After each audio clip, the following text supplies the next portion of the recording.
Bonjour à tous et bienvenue dans ce 12e tutoriel de gestion de compétition individuelle. Aujourd'hui, nous allons voir comment s'inscrire à une compétition individuelle, que ce soit depuis un compte joueur, un compte club ou depuis IBAD, depuis Badnet. On va voir un petit peu toutes les possibilités qui s'offrent à vous pour du coup, s'inscrire sur une compétition individuelle.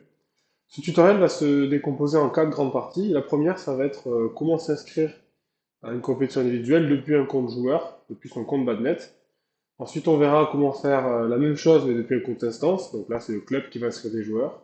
On verra ensuite la même chose depuis IBAD. Donc sur IBAD, c'est que pour les joueurs, comment est-ce qu'ils peuvent, depuis leur compte, s'inscrire à une compétition. Et enfin, en dernier, puisqu'on aura vu l'inscription, on verra la désinscription. Donc comment est-ce qu'un joueur peut se désinscrire d'une compétition. Donc la première partie, c'est depuis un compte joueur, pour s'inscrire à une compétition, il faut se connecter déjà à son compte joueur. Donc il faut savoir que le compte joueur, c'est son numéro de licence pour se connecter et son mot de passe. Donc on va voir ça tout de suite. Je suis sur le site de Badnet. En haut, il y a un petit bouton de connexion, je me connecte. Je saisis mon numéro de licence, je saisis mon mot de passe, je me connecte et là j'arrive sur le tableau de bord. Et sur mon tableau de bord, j'ai l'ensemble des tournois auxquels je suis déjà inscrit, l'ensemble des tournois auxquels les joueurs de mon club participent. Et si je veux m'inscrire à une nouvelle compétition, en haut, j'ai deux boutons qui sont possibles d'utiliser. Trouver une compétition ou inscrire dans une compétition. C'est la même chose. On va cliquer dans notre cas sur trouver une compétition. Et donc là, la liste de toutes les compétitions qui sont disponibles dans Badnet s'affiche à l'écran. Et on peut faire une recherche en précisant par exemple la ligue dans laquelle on souhaite chercher la compétition. On peut choisir également le département si on veut croiser la donnée avec d'autres départements et qu'on a trouvé la compétition qui nous intéresse, on clique dessus et on arrive sur la fiche de la compétition.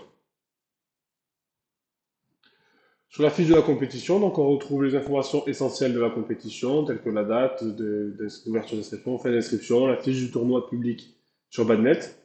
On a les tarifs et les tableaux disponibles. On a notre statut d'inscription en ligne, en l'occurrence je ne suis pas inscrit sur cette compétition. Et ensuite, on peut choisir les tableaux dans lesquels on souhaite s'inscrire. On peut laisser un commentaire, et une fois l'inscription terminée, on peut l'envoyer ou réaliser le paiement de l'inscription. À noter que quand on veut s'inscrire, il y a certains tableaux qui vont être grisés. C'est le cas sur le tournoi que j'ai en exemple ici. Les tableaux sont fermés, c'est-à-dire que l'organisateur a fermé le tableau. Donc je ne peux pas m'inscrire. L'organisateur, il peut aussi configurer le tableau pour que seuls des seniors, seuls des vétérans, seuls des jeunes peuvent s'inscrire. Dans ce cas, certains tableaux seront également inaccessibles. C'est possible aussi que l'organisateur contraigne l'inscription en fonction des points, en fonction du classement des joueurs. Dans ce cas, en fonction de votre classement, il est possible que certains tableaux soient fermés à l'inscription. Et enfin, l'organisateur peut interdire, comme c'est écrit ici, l'inscription en simple et en mixte. Dans ce cas-là, vous pourrez choisir que le simple et pas le mixte, ou que le mixte et pas le simple. Une fois l'inscription terminée, on peut envoyer ou payer. À noter que l'organisateur de la compétition peut décider, s'il le souhaite, de rendre obligatoire le paiement en ligne. Dans ce cas, il ne sera que possible d'envoyer l'inscription en la payant. Il ne sera pas possible d'envoyer sans payer. Ça, c'est l'organisateur qui peut configurer sa compétition en obligeant les utilisateurs, les joueurs à payer en ligne leur inscription lorsqu'ils vont s'inscrire. Une fois que je suis inscrit, la compétition apparaît sur mon tableau de bord. On va le voir avec un tournoi sur lequel je suis inscrit, le tournoi de formation. Et on va avoir des informations sur l'inscription. Donc, en l'occurrence, je suis inscrit en double et en mixte. Je peux me désinscrire du double si je le souhaite. Et je pense à enregistrer et envoyer l'inscription une fois que c'est terminé. Donc, on peut trouver une compétition depuis le bouton Retrouver une compétition. Depuis mon tableau de bord, si je vois des compétitions auxquelles les joueurs de mon club participent et auxquelles il m'intéresse de participer, je peux également cliquer dessus et m'inscrire. Donc là, par exemple, si j'en trouve une dans laquelle il reste des places, c'est pas évident, mais celui-là, il y en a. Je peux m'inscrire parce que je vois qu'il y a des joueurs du club qui se sont inscrits. Donc, je vais m'inscrire également dans un des tableaux. Et ensuite, sur la page d'accueil de Badnet, vous pouvez aussi chercher les tournois en fonction du nom, de la date et de la ligue. Et quand vous avez trouvé un tournoi, vous pouvez cliquer dessus, visualiser un petit peu les informations du tournoi et cliquer sur le bouton s'inscrire qui va directement vous basculez sur la fiche du tournoi pour vous inscrire depuis votre compte Badnet. Donc voilà depuis un compte joueur, plusieurs chemins possibles pour s'inscrire à la compétition. C'est des chemins depuis son compte ou depuis la fiche publique. Et dans tous les cas, on retombe sur la fiche d'inscription et on peut remplir l'inscription et l'envoyer à l'organisateur. À noter qu'on peut s'inscrire seulement soi-même sur la compétition. On peut renseigner pour un tableau de double le partenaire avec qui on souhaite jouer. Par contre, il faut que le partenaire s'inscrive lui aussi à la compétition et mon inscription ne va pas inscrire automatiquement le partenaire. C'est pour éviter que n'importe qui puisse s'inscrire avec n'importe qui et pour être sûr que le partenaire, quand il va s'inscrire, il va aussi pouvoir payer en ligne son inscription. Maintenant, on va voir la même chose depuis un compte instance. Un compte instance, c'est un compte club, par exemple, qui va inscrire des joueurs à la compétition, des joueurs de son club, parce que les joueurs l'ont demandé, parce que seulement le club peut inscrire des joueurs, etc. Donc c'est important de savoir comment faire. Donc déjà, pour commencer, il faut se connecter avec le compte instance, c'est-à-dire le compte club, ligue ou comité sur Badnet. Le login d'un compte instance, c'est soit l'adresse mail du compte instance, soit le numéro fédéral du compte. On se connecte. Donc là, on arrive sur une interface à peu près similaire. On a l'ensemble des tournois que l'on organise, les tournois avec des joueurs inscrits, sur lesquels on peut cliquer pour inscrire de nouveaux joueurs. Et on va pouvoir en haut cliquer sur inscrire un joueur ou trouver une compétition pour retrouver notre tournoi de formation, par exemple, sur lequel on va inscrire des joueurs.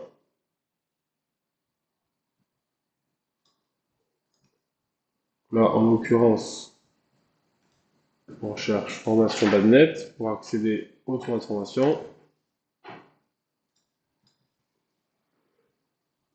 Une fois qu'on est sur la fiche de la compétition depuis le compte instance, là on a plein d'onglets qui s'affichent à l'écran. On en a quatre. Le premier onglet, c'est pour les informations principales de la compétition, tarifs, tableaux, documents correspondant à la compétition. Le deuxième onglet, c'est celui qui nous intéresse aujourd'hui, c'est les inscriptions de mes joueurs à la compétition. Donc là, on a un club, donc on va pouvoir inscrire des joueurs du club sur la compétition. Il y en a un certain nombre qui sont déjà inscrits. Et pour inscrire un joueur, on va chercher son nom. Nous ne vont remonter que les joueurs du club, bien évidemment. On clique dessus et là, on arrive sur sur la fiche d'inscription du joueur, avec possibilité de modifier l'inscription et de revenir sur le processus d'inscription des joueurs du club. Donc là, je vais modifier l'inscription. Dire finalement, il m'a dit qu'il voulait finalement faire du double homme. Je continue. Ça va revenir sur la fiche d'inscription des joueurs du club et je vais pouvoir inscrire un autre joueur. Les inscriptions qui sont notées sous fond jaune, c'est les inscriptions qui n'ont pas encore été envoyées à l'organisateur. Elles ont été modifiées depuis le compte joueur. Il faut penser à les envoyer. Si vous ne les envoyez pas, l'organisateur ne recevra pas les modifications et les joueurs ne seront pas inscrits. Pour les envoyer, on clique sur le bouton Envoyer. Ça va vous permettre de rédiger un message qui est déjà préconfiguré et d'envoyer à l'organisateur les inscriptions, qui recevra un mail, et les inscriptions arriveront automatiquement en attente sur la compétition.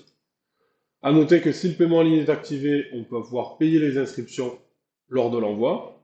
Comme je l'ai dit tout à l'heure, ça peut être obligatoire, facultatif ou désactivé en fonction de ce que préfère faire l'organisateur.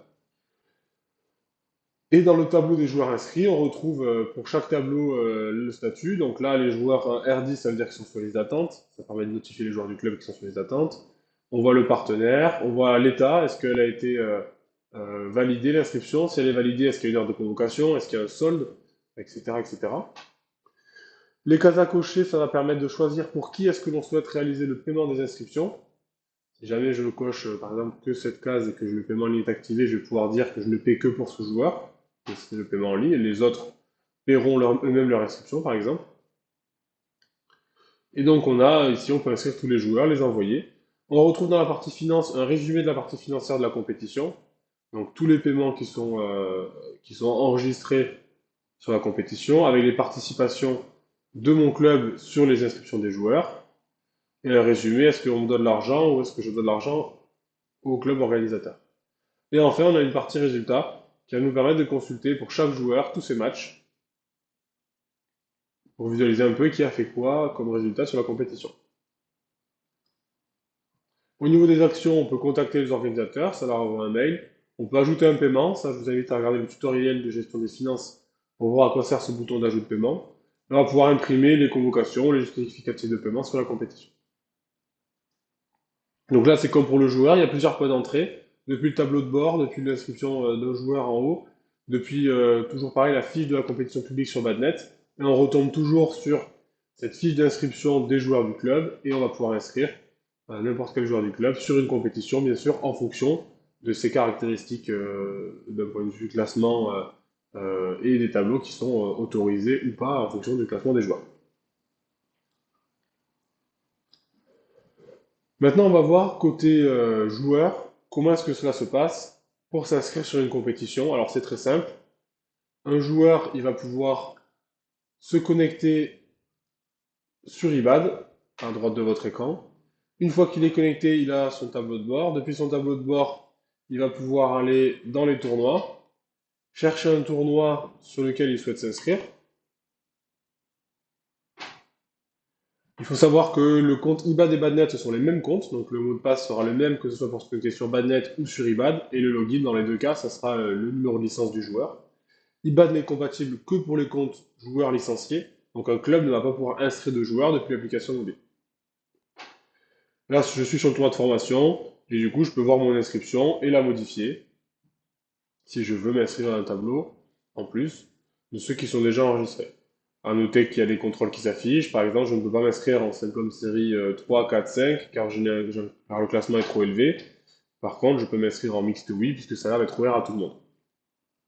Je peux payer et ensuite, une fois que mon inscription est validée, que ce soit d'ailleurs sur Badnet ou sur IBAD, on a accès aux heures de convocation, au match, au texte de convocation, etc. Donc voilà pour IBAN, le fonctionnement est similaire. On va chercher la compétition. Une fois qu'on l'a trouvée, eh bien, on va aller dessus, on va s'inscrire, payer, et puis ensuite, au fur et à mesure que la compétition va approcher, on va s'assurer qu'on est bien inscrit à la compétition, que les convocations sont bien sorties, et on va pouvoir valider qu'on va bien venir sur la compétition et contacter l'organisateur si besoin. La dernière partie, parce qu'il n'y a pas d'inscription sans désinscription, c'est comment faire si jamais finalement je souhaite me désinscrire d'une compétition. Alors pour faire ça, c'est très simple. Il suffit de renvoyer son inscription en mettant non à tous les tableaux. C'est-à-dire que là, je suis sur mon compte, je vais me connecter, je suis connecté, que ce soit sur un compte joueur ou un compte club, c'est pareil. Je reviens sur la compétition de formation. Finalement, un joueur m'a dit il se désinscrit de la compétition. Dans ce cas, je vais aller sur sa fiche, donc je clique dessus, j'arrive sur les inscriptions, je mets non à tous les tableaux. Je continue. L'organisateur va recevoir une inscription à non. Ben, ça veut dire que le joueur ne veut plus jouer, puisqu'il a mis non à tous les tableaux. Depuis un compte individuel, un compte joueur, c'est pareil. Sauf qu'on peut aussi, si on le souhaite, envoyer son justificatif de forfait dans le cas d'un tournoi forfait, d'un tournoi sur lequel on est forfait. Dans ce cas, au niveau de la fiche, on a un bouton Je suis forfait. On clique dessus, ça ouvre une pop-up, on va pouvoir envoyer un fichier, saisir la raison qui sera envoyée par mail à l'organisateur, et ça permet de faire gagner du temps à l'organisateur sur le justificatif de forfait, et vous aussi, vous n'avez pas besoin de jouer au ping-pong avec l'organisateur qui va vous demander le justificatif que vous allez envoyer, etc. Et il y a un bouton Se désinscrire qui, lui, va simplement envoyer une inscription avec marqué non, non, non dans les trois tableaux pour confirmer vos désinscriptions. Il faut savoir que cette partie, pourquoi il n'y a pas de bouton Me désinscrire qui me supprime totalement la compétition. C'est très simple, c'est parce que l'organisateur, lui, il a besoin d'avoir un suivi. Que ce soit pour le juge arbitre et son rapport, que ce soit pour le GO et les GO et leur suivi. Ils ont besoin de savoir tout ce qui s'est passé sur un joueur qui s'est inscrit, désinscrit, réinscrire, désinscrit, réinscrit, etc. Si à chaque fois on supprime le joueur et puis il se réinscrit, on perd de la donnée. Donc il faut renvoyer l'inscription en mettant que l'on ne veut faire aucun tableau pour que l'organisateur il puisse dire au juge arbitre, lui il a modifié son inscription, finalement il ne veut pas faire de tableau, est-ce qu'on accepte ou pas sa demande? Puisque si on met non, non, non à tous les tableaux, si les tableaux sont déjà sortis et que tout est prêt et qu'on a fermé les inscriptions, donc on ne veut pas que le joueur puisse se désinscrire, dans ce cas-là, le joueur peut demander à se désinscrire, mais nous on peut très bien refuser en tant qu'organisateur pour éviter que ce soit la cacophonie au niveau de la gestion des tableaux et des forfaits. Donc voilà pourquoi, pour se désinscrire, on met non à tous les tableaux. Et une fois qu'on a mis non à tous les tableaux, on envoie l'inscription et l'organisateur va recevoir la demande de désinscription, il va pouvoir l'accepter, la refuser, la modifier, etc.